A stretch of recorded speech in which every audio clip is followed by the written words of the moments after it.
אברך שם צורי אגיד מעלה לו הוא אלי נעדרי בכוחו גם חלו בכל צרה עזרי והכל יכול לו הוא מצוי ונעלם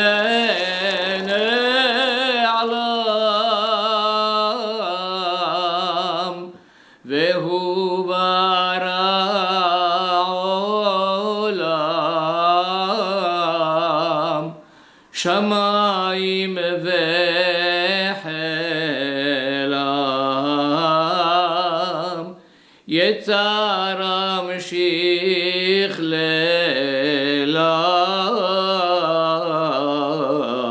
לעולם לא יערכו. חיינו בתוך איזה מגדל שן כזה, סגור. ובעצם היהודים במקנס, מה שמאפיין אותם, שהם לא התפזרו מעבר למלח.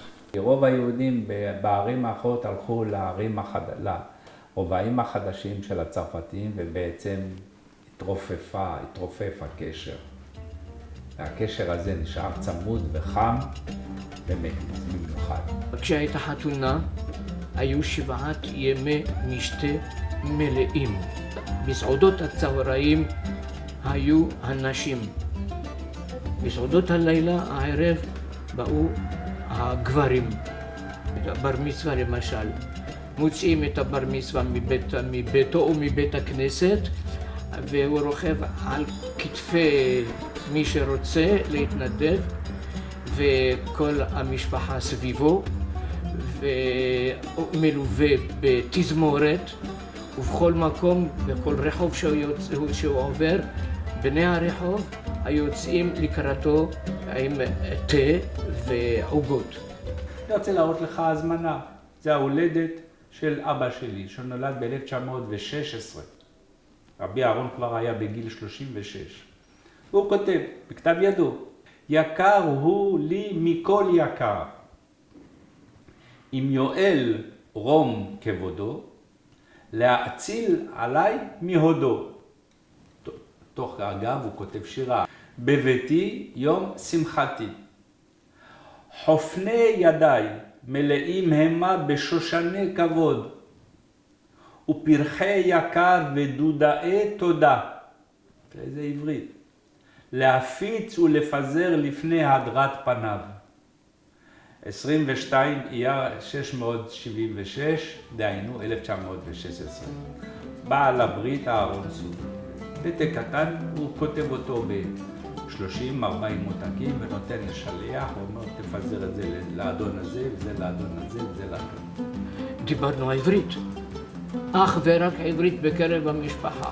אבא, אני רוצה צנון. והוא מזכיר לי עד עכשיו שהמשפט הראשון לשלם שאמרתי, אבא, אני רוצה צנון.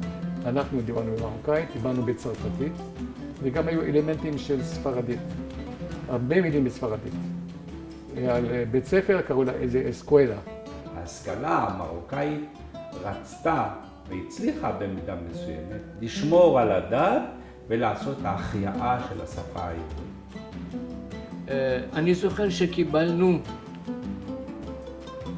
עיתונים מארץ ישראל. אני זוכר את השם. היה עיתון דבר, היה עיתון עומר. משפחת סודרי הייתה די עשירה, עמידה באותה תקופה. אומרים שחלק גדול מהבתים במלח הישן היו שייכים לישוע סודרי. שזה מתחיל בעצם מאיזשהו סיפור מעניין, שאחד הסבים המרוחקים, יום אחד היה בחנות שלו ומגיע איזה מוסלמי אחד עם איזה שק על הגב שלו והוא משאיר לו את השק. בא איזה ערבי עם תיק מלא כסף והשליך אותו על מפתן החנות שלו. וברח. בבית שלנו היו 5 משפחות ביחד. היה בית גדול מאוד. בית עם קומה תחתונה, קומה עליונה. כשהוא נפטר, סבא רב הישועה, אז אנחנו עברנו מהקומה התחתית לקומה העליונה של הבית הזה. שם זה כבר שודרג, כן, שם למטה גרנו בחדר אחד, 6 נפשות. למעלה כבר גרנו ב3 חדרים. ישוע הסודרי בלט בכך שהוא דאג שהבנות שלו ינסעו לגדולי התורה, והבנים שלו יקבלו חינוך הטוב ביותר שיכול היה להשיג. ואכן הוא הצליח בזה. הוא נטע ערכים. הבן שלו, רבי אהרון, הוא באמת היה איש רב פעלים בקהילה, הוא היה ראש הקהילה, הוא היה ראש התא הציוני הראשון, חיבת ציון, הוא ייסד את חברת ביקור חולים, והוא היה איש תורה מובהק. הייתה שנת בצורת, הרב שלום משאש כינס את כל ילדי תלמוד התורה לתפילה למניעת עצירת גשמים. וזה באמת היה מראה מרשים לראות מאות ילדים מתפללים, מבקשים גשמים. הרבנים זה דמויות מאוד חיוביות אצלנו, היינו באמת מכבדים אותם, כי א', הם היו כולם ככה לבושים, לבוש מאוד מכובד, זקן לבן, כמו שאליהו הנביא, כמו שאנחנו בדמיון שלנו. וברגע שפגשנו אותם, הרבה פעמים ניגשנו, במהירות הלכנו ונשקנו להם את היד. יצא לי לראות, להיכנס לבית של רבי ברוך טולדנו, זכרונו לברכה, ובמקרה אשתו פתחה את הפריג'ידר, ראיתי שהפריג'ידר כמעט ריק. כל הכסף שהיה מקבל היה נותן לצדקה, הוא בעצמו. אתם רואים את התמונה הזאת? יש מישהו מחייך בתמונה? היחידי שמחייך זה המורה, זה אשר אלקובי. אז זה הסיפור שם, זה באמת החינוך קשוח, לפעמים מכות, זה נקרא פלאה. שמים אותו, משכיבים אותו לרצפה, מרימים את הרגליים ונותנים מכות בכפות הרגליים. אבל בסופו של דבר, עם כל החינוך הקשה הזה, אז למדנו א' ב' בגיל 4. אני אמרתי את ההפטרה בגיל 5. היה נחשב כאילו זה משהו מיוחד. ולימדו אותנו בעיקר לימודי קודש. אני נולדתי בתוך בית דתי לחלוטין. בגיל 12 ו-13 בערך התחלתי למרוד. כי ההוואי הדתי, המסורתי, לא התאים להוואי הצרפתי. גדלנו עם השפעה גדולה מאוד של תרבות צרפת. לא רק בלימודים עצמם בבית ספר של אליאנס וזה, אלא גם מסביב.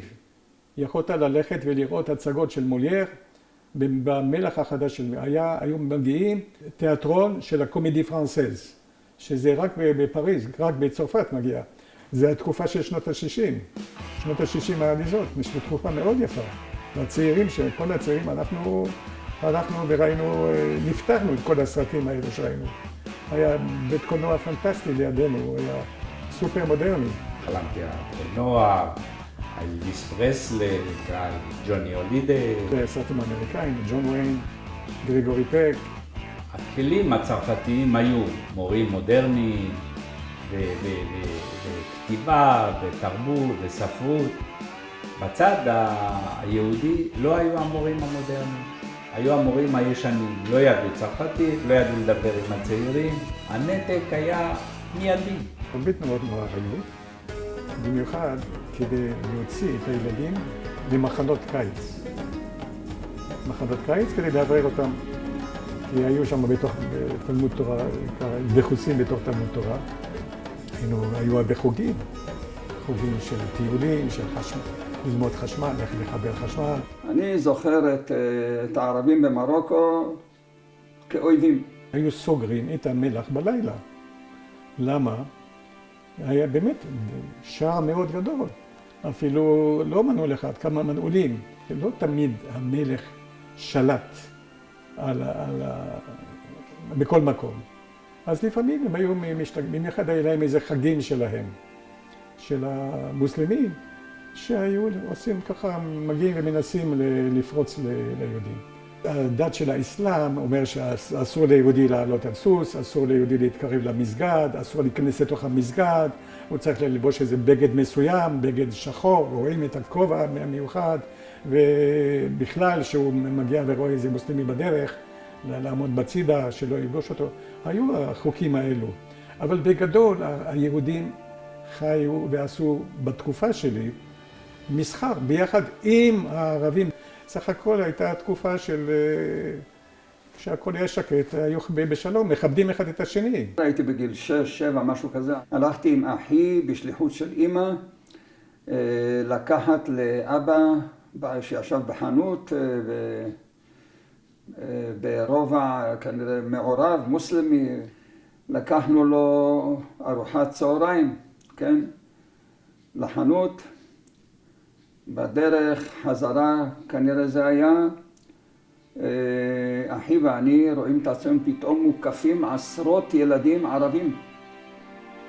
ממש, זה, אני לא יכול לשכוח את האירוע הזה. מה עושים? מה עושים במקרה כזה? וזה ממש סכנת נפשות. אני זוכר פחד איום ונורא. אז עם כל מה שאנשים לפעמים מספרים, ההרגשה הטובה של היהודים עם הערבים, חיים בשלום, אני לא זוכר את התקופה הזאת. נסעתי באופניים מהבית שלי לכיוון של הבית ספר, עם הילקוט, קשרתי אותו עם האופניים. הרבה פעם אחת הילקוט נפל לי, ויום אחד בא איזה מוסלמי, מביא לי אותו עם זה פשוט תענוג. ובמימונה הם באו והביאו קמח, היו יחסים מצוינים בין היהודים והמוסלמים, למעט בפרעות המקומיות. הערבים עצמם, המוסלמים, למדו כמה דברים. למשל, היה מישהו שבבוקר היה יוצא עם החמור שלו כדי לאסוף את האשפה של כל השכונה.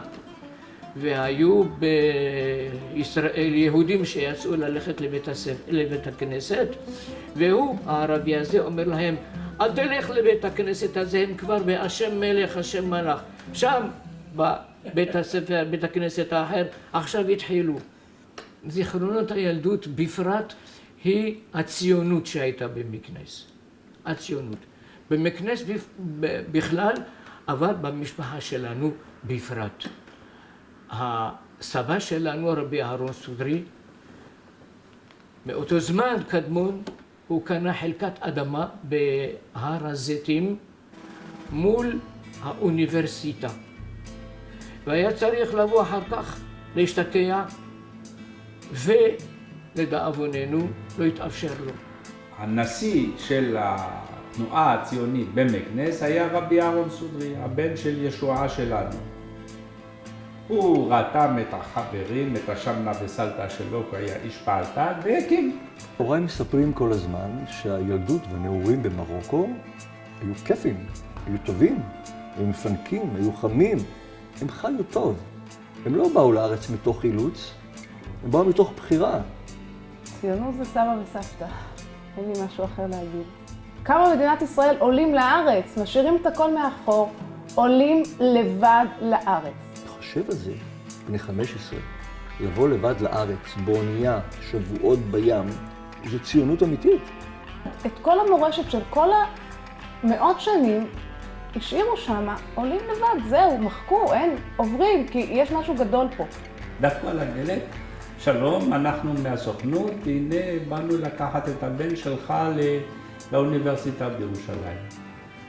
המשפט שאמר לי אבא שלי באותו רגע, בצורה ספונטנית, מבטא את כל המושגיות של המשיחיות שדיברנו עליה. הוא אמר לי, קום, הנה המשיח הגיע בשבילך. זה היה טבעי בשבילי, שנוצרה ההזדמנות לבוא לישראל.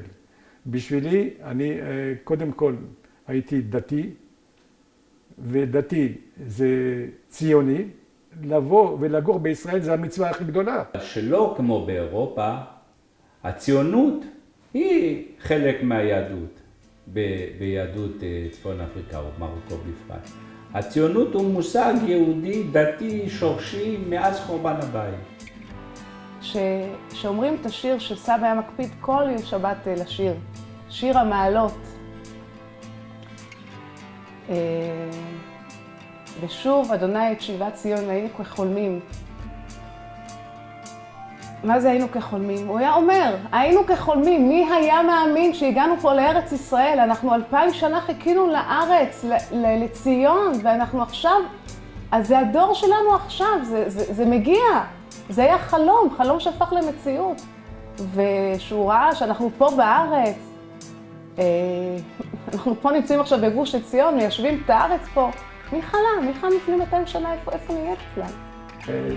אנחנו חיים בתוך נס של שפה העברית נולדה מחדש. מאיפה אנחנו דיברנו עברית, חשבנו שנדבר עברית פעם.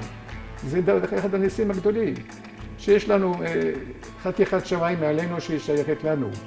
היינו אחת המשפחות הראשונות שעזבו את מקנס ועלו ארצה מיד עם קום המדינה.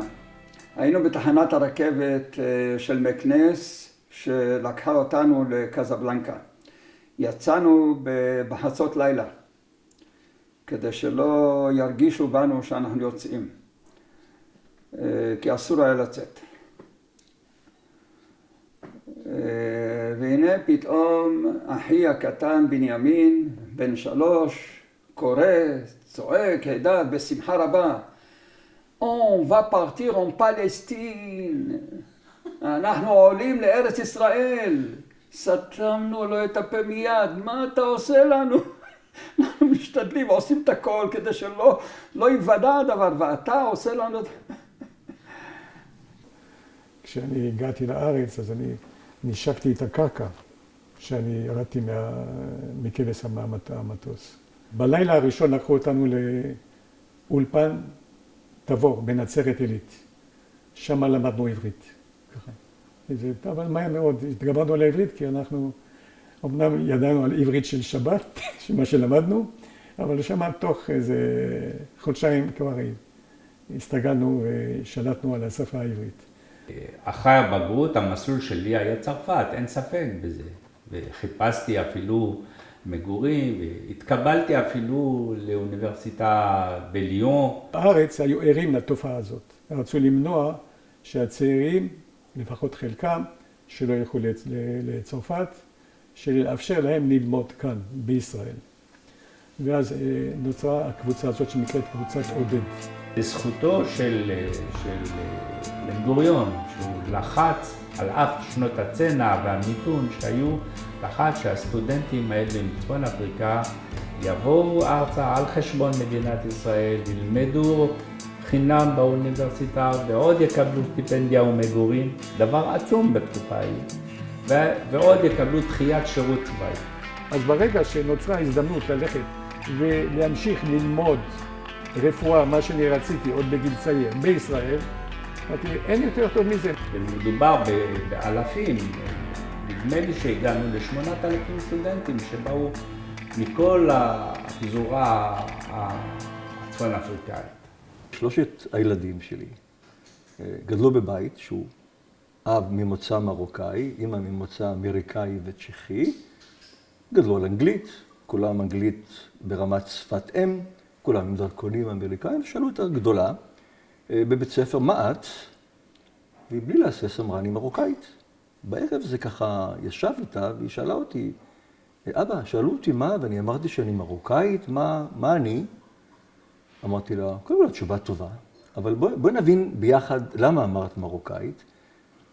היא לא ידעה להסביר לי, אני מרגישה מרוקאית, ומסתבר שהמסורת, הפיוטים, הניגונים, הברכות, הארוחות הגדולות, שמירת המסורת של חינה, מימונה וכל מה שמסביב, המאכלים, הגודל, העוצמה, הביחד, החום, הכל ביחד, עושה לכולם להרגיש סודרי, ולהרגיש מרוקאים, ולהרגיש שהם חלק משבט סודרי ממקנס. בלי שירה אין אווירה של שבת. ואנחנו בבית שרנו, אהבנו לשיר, גם אבא וגם אמא, שניהם היו מוזיקליים. משפחת ברדוגו היו כאן לפני זמן. כשיצאו אמרו לי, אנחנו מאוכזבים, לא שמענו שירי הסבא. אליהו יבוא יבוא יבוא אליהו יבוא יבוא יבוא. אנחנו שרים הרבים מהפיוטים האלה. עד עצם היום הזה, גם הילדים, גם הנכדים.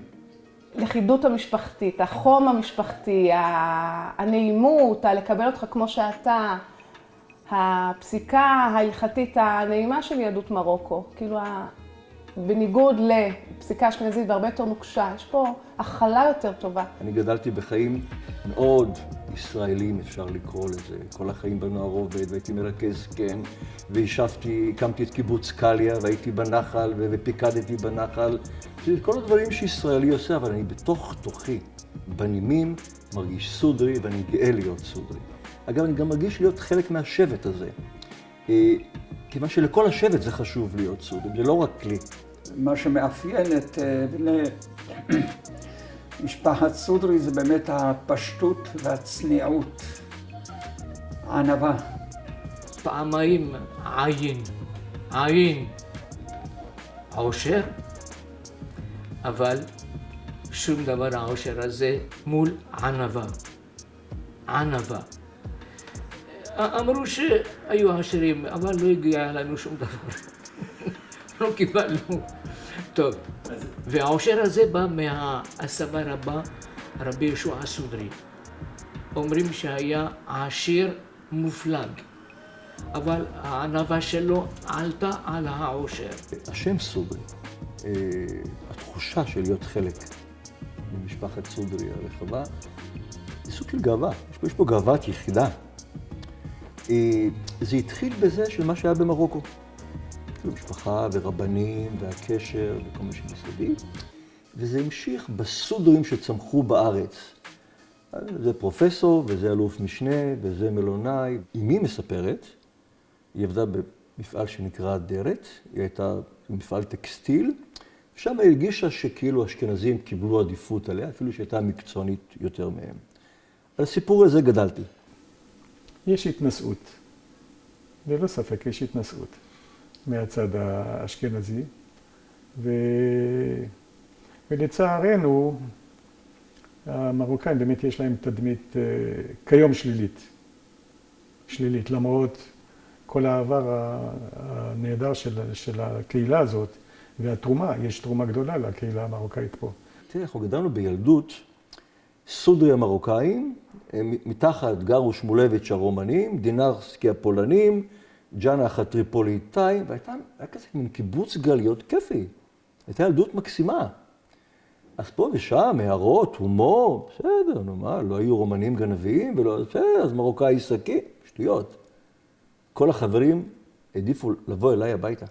הייתי מגיע עם 10 חברים, כולם יוצאים עם ארוחת צהריים מלאה. הבית של סוד היה הבית הכי חם והכי כיפי. לא אולי הומור וכאלה, אבל בשום שלב בחיים לא הרגשתי אפליה. השם סודרי לפעמים, יש לו קונוטציה לא טובה אצל האשכנזים. אני לא עברתי את התקופה הזאת. התקופה של חלק מהמשפחה שלי, שהתבייש מזה, שקוראים לו סודרי. זה חלק מאופנה שהייתה בזמנו לעברת את השמות. וזה גם חלק מכוונה מוסווית, כן? לשים מסכה על פנינו. שאנחנו לא ספרדים, לא מרוקאים. התביישנו לומר שאנחנו ילידי מרוקו. יכול להיות שבאמת באותה תקופה, זה היה נכון לאותה תקופה, שבאמת מרוקאי היה שווה סכין, מרוקאי סכין. עלית ממרוקו? מרוקו, זה שם גנאי. אז לא רצינו להתפאר בשם גנאי, אז אנחנו לא מרוקאים. שאלו את בנימין אחי, מאיפה אתה? אני מגרמניה. אומרים לי, טוב, אם היו קוראים לך דוקטור הלל או דוקטור משהו, אז אולי היה קצת אחרת. חלק אומרים לי. אולי תחליף את השם שלך, שיהיה לך יותר פרסום. ולהתערות פה ולהיכנס פה לאקדמיה, שזה לא מובן מאליו שכל מרוקאי נכנס בשנות ה-50 לאקדמיה, זה משהו שאולי היה מתחייב מהמציאות. דיברנו בינינו, האחים, ללכת עם הזרם, מעברתים את השמות, שמות עם משמעות, סודרי לא ידענו את המשמעות. אז גרנו בהדר הכרמל, בחיפה. אז יהושע אחי הציע את השם הדרי, הפונטיקה נשמרת, סדר ד' ר' י' נשמר, אז והדר, אנחנו גרים בהדר, הוד והדר וכולי. אני נולדתי כבר להדרי, כן? בתור עובדה מוגמרת, לא ידעתי על קיומו של סודרי. זה קטע של סודרי, זה רק האלה של מרוקו, כאילו, זה לא אנחנו הנאורים, אנחנו הדרי המהודרים, אמרו לנו תמיד, המסודרים, המהודרים. בעצם אני מרוקאית, אבל לא היה לזה שום משמעות מעשית מבחינתי. אבא היה חזן בבתי כנסת אשכנזים, כל הדודים שלי חזנים בבתי כנסת אשכנזים, הסידור שלי עדות ספרד, לא עדות מזרח, כאילו, נוסח אשכנז, עד היום אגב, כאילו, בימים הנוראים, ביום יום, בשבתות, אני בבית כנסת אשכנזי, כי אני לא רגילה לתפילה המרוקאית. אלבה לא דיבר על ההחלפה של השם בתור משהו טראומטי, אלא משהו מאוד מבורך, אני חושבת, שאפילו זה עזר לו איכשהו להתאקלם פה בארץ. מיכאל אמר לי, למה? כאב לו. למה עשיתם את זה?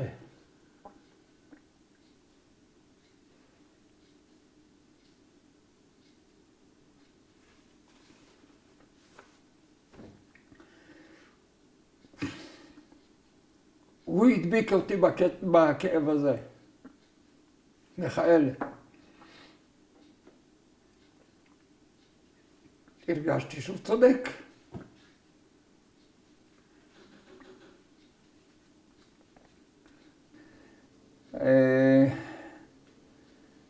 אבל עם השנים גדלנו, התבגרנו והבנו שטעות עשינו.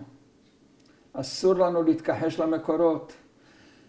אין לנו מה להתבייש באבותינו.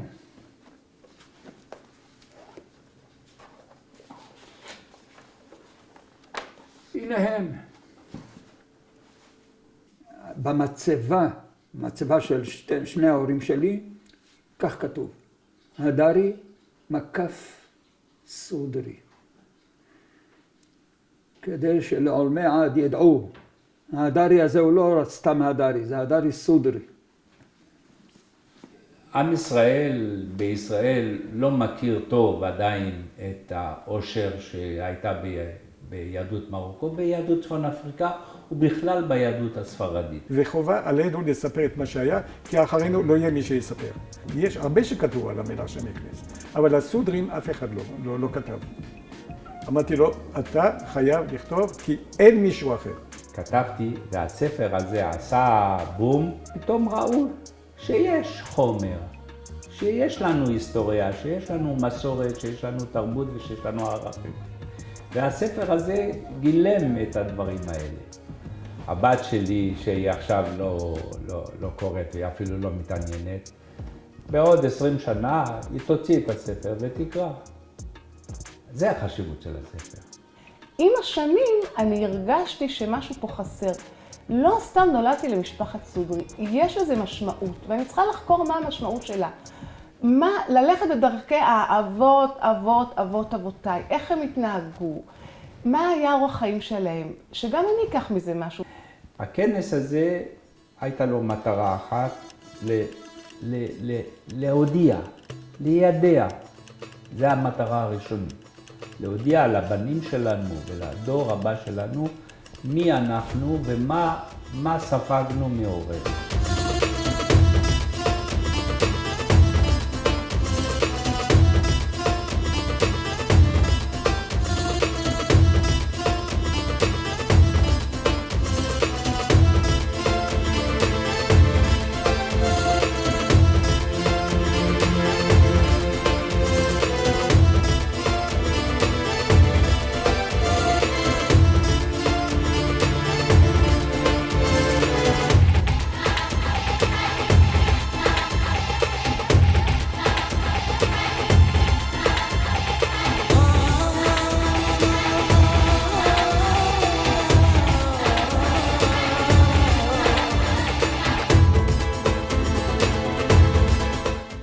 קודם כל, היה מרגש ברמות.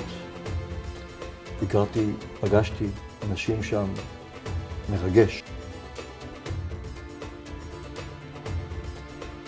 אנחנו חלק ממשהו גדול.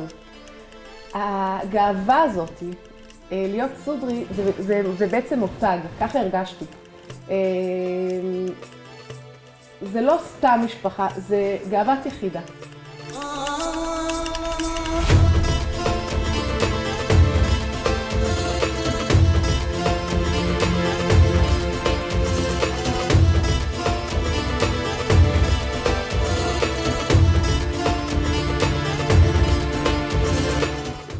אני מאוד שמח לראות אתכם. מאוד מתרגש. זה אומר שיש פה שני כיוונים. כשיש שני אחים, החום שמתלהט ביניהם מחבר אותם עוד יותר. חום המשפחתי. נגיד מיכאל עשה דבר מאוד יפה, פרופסור מיכאל סודרי, שתיעד את הילדות שלו במקנס, הרגשתי כאילו שאני הייתי איתו שם בחלק מהדברים. צעדיי הראשונים היו בבית ספר תלמוד תורה אגדי, שנחנך ב-1930. בניין של 3 קומות שמוכר לכם, שהוא אייקון של המלך במקנס. אין ילד שלא למד שם במקנס. למדו קרוב ל-6,000 תלמידים, לימוד קרוא וכתוב בעברית, כבר בגיל 4, למדו לדקלם בשירה ומנגינה, קטעים שלמים של תפילה. סביב גיל 7 התחלנו ללמוד קצת צרפתית וגם כפל, במיוחד ששאלו אם אתה, שאלו את מישהו האם אתה יודע את הכפל, אני לא זוכר את הכפל, אני יודע את המנגינה. 2 fois 2, 4, 2 fois 4, 8, 2 fois. תקבל סבון. הכובסת מכבסת. והיא תולה. מכבסת תולה. לחממר, ולחדדר, וספפר, עידה כאן יעוזו מכנסים. המטרה השנייה של הכנס היא לנסות ליצור המשכיות של אותה פעילות קהילתית, לעשות פעולות תרבותיות יותר, כנסים, להפיץ ספרים, להוציא לאור כתבי יד שעדיין קיימים ועדיין מסתובבים, להוציא לאור פסקי דין. כשעשינו את אחד הכנסים הראשונים באוניברסיטת בר אילן, קם פרופסור מנחם אילון, זיכרונו לברכה, הוא אומר, אני עשיתי טעות אחת גדולה. לא הכרתי את חכמי מרוקו ואת הפסיקה שלהם. לא כללתי אותם בתוך ספריי. והוא פנה לאולם קצת יותר גדול מזה, הוא אמר לנו, מה אתם עושים פה? תצאו החוצה ותפיצו, ותספרו מהם חכמי מרוקו, מה תרומתם להתמודדות עם קיומו של העם היהודי בכלל.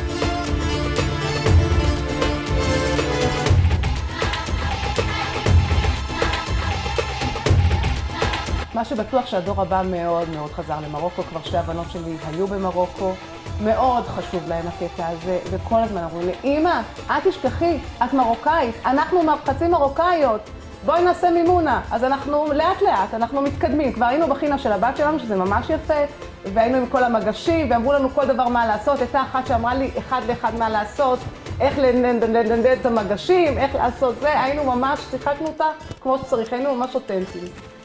הייתי רוצה שמי שיראה את הסרט הזה יקבל דרייב, תנופה להמשיך לחקור.